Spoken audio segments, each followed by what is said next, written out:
Yoho, selamat datang di channel Zona Manga. Ini adalah second channel dari channel Diskus OP, tempat kita akan membahas manga anime selain manga One Piece. Yoho, apa kabar nakama semuanya? Semoga nakama semua selalu dalam keadaan yang baik-baik saja. Pada chapter sebelumnya, kita mendapatkan ending di mana Genya akhirnya muncul di belakang dua iblis bulan atas nomor 4, yaitu Sekido dan Karaku. Jadi, bagaimanakah kelanjutannya? Tanpa basa-basi lagi, langsung saja mari kita mulai.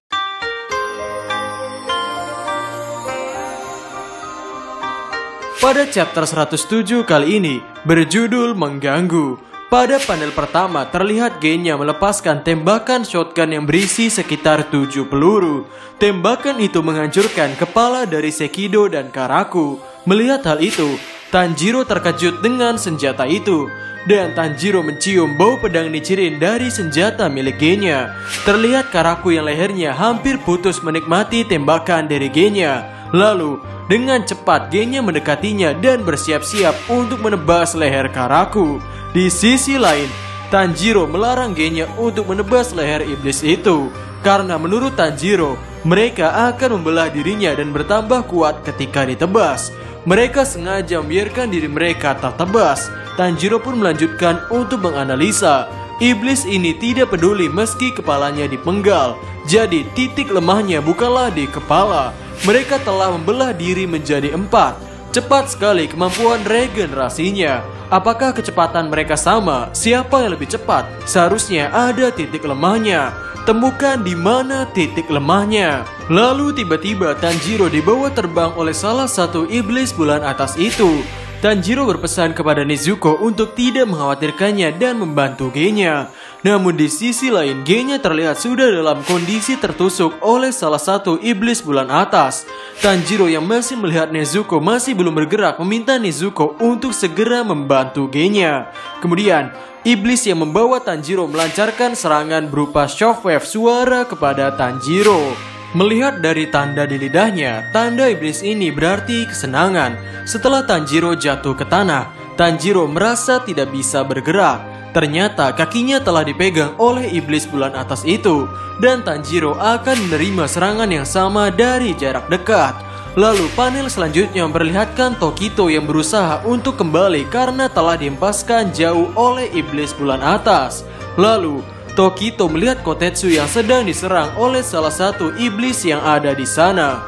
Tokito berpikir bahwa menyelamatkan Kotetsu adalah prioritas rendah karena Kotetsu masih belum berpengalaman dalam membuat pedang. Tokito menilai iblis yang menyerang Kotetsu itu bukan iblis aslinya, namun itu hanya kaki tangan iblis itu. Tokito pun berpikir bahwa jika seluruh desa ini diserang, maka ia harus menyelamatkan kepala desa. Ia harus memprioritaskan orang yang lebih terampil.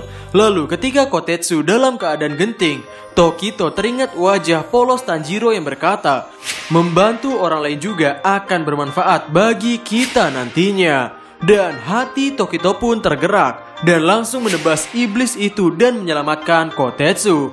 Setelah menyelamatkan, Tokito pun berkata, "Kau mengganggu, bisakah kau pergi dari sini?" Chapter 107 selesai sampai di sini. Kemudian pada chapter 108 berjudul Terima kasih Tokito-kun. Ketika Tokito menebas kepala iblis itu yang berbentuk ikan itu akan beregenerasi dan muncul lagi. Dan Tokito menyadari sesuatu dan menebas pot yang ada di atas iblis itu. Dan setelah Tokito membelah pot itu, sang iblis pun mulai lenyap. Tokito pun paham bahwa iblis ini dibuat dengan jurus darah iblis yang berasal dari pot. Lalu Kotetsu yang diselamatkan oleh Tokito langsung meluk Tokito dan berterima kasih. Kotetsu juga meminta maaf karena telah menyebut Tokito dengan kepala rumput laut karena membencinya. Lalu ketika Tokito bergegas akan pergi ke tempat lain, Tokito memberitahukan bahwa Kanamori-san juga sedang diserang. Dan Haga Nezuka-san juga mengerjakan pedang itu tanpa istirahat. Jadi kumohon bantulah. Jika kita menunda sedetik saja, mungkin akan terlambat. Jadi kumohon. Dan ketika Tokito akan menolak permintaan itu, ia teringat perkataan dari Oya Katasama yang berkata, Kau pasti akan menemukan dirimu lagi, Muichiro. Kau mungkin bingung sekarang, tapi sekarang fokuslah untuk bertahan hidup. Asalkan kau hidup, kau masih bisa melakukan sesuatu. Ingatanmu pasti akan kembali. Jangan khawatir, jangan lewatkan kesempatanmu. Pada panel-panel itu, kita melihat Tokito dalam keadaan diperban. Sepertinya ia sudah mendapatkan luka bakar. Dan kata-kata Oya Katasama terakhir adalah, sesuatu yang sepele mungkin akan menghilangkan kabut di dalam kepalamu. Lalu tiba-tiba Tokito langsung bergegas berlari dengan cepat sambil membawa Kotetsu. Dalam hatinya Tokito masih bertanya-tanya, apakah hal yang ia lakukan saat ini adalah hal yang benar? Aku tidak bisa melindungi seluruh desa jika aku melakukan hal ini. Namun Tokito juga meyakinkan dirinya sendiri dengan berkata, tidak, aku bisa. Aku diakui oleh Oya Katasama. Aku adalah pilar kabut dari pemburu iblis, Tokito Muichiro. Lalu panel memperlihatkan kondisi Tanjiro. Di sana terlihat Tanjiro berhasil membelah kepala iblis itu dari bagian mulut secara horizontal. Tanjiro pun khawatir apakah iblis itu akan membelah diri dan beregenerasi lagi. Dan hal yang terjadi adalah belahan tadi berubah menjadi bentuk mulut, namun tanda yang ada di mulut itu sama-sama bertuliskan kesenangan. Dan dari masing-masing mulut itu melancarkan serangan shockwave. Namun ketika Tanjiro mendapatkan serangan itu, ia malah menyeringai dan mulai memahami bahwa serangan mereka mulai melambat akibat pembelahan diri itu. Artinya, semakin banyak mereka membelah diri, mereka tidak akan bertambah kuat. Dan di sini Tanjiro pun memahami dengan melihat lidah keempat iblis-iblis itu. Mereka memiliki 4 sifat utama. Jadi 4 pembelahan itu adalah posisi terkuat mereka. Dan di sini Tanjiro terlihat menusuk salah satu mulut yang terbelah itu. Dan dari belakang iblis lainnya menyerang Tanjiro dengan serangan yang sama. Namun Tanjiro masih bisa menghindarinya. Dan terkejutnya Tanjiro melihat mulut iblis yang ia tusuk tadi saat ini telah menghilang. Lalu Tanjiro menerima serangan cakar kaki dari iblis itu. Iblis tersebut berkata bahwa serangan cakar miliknya sangat cepat dan kuat. Saking kuatnya bahkan cakar ini bisa memotong berlian. Gemetarlah dalam ketakutan sekarang. Akan kuukir kau menjadi bola darah kebahagiaan.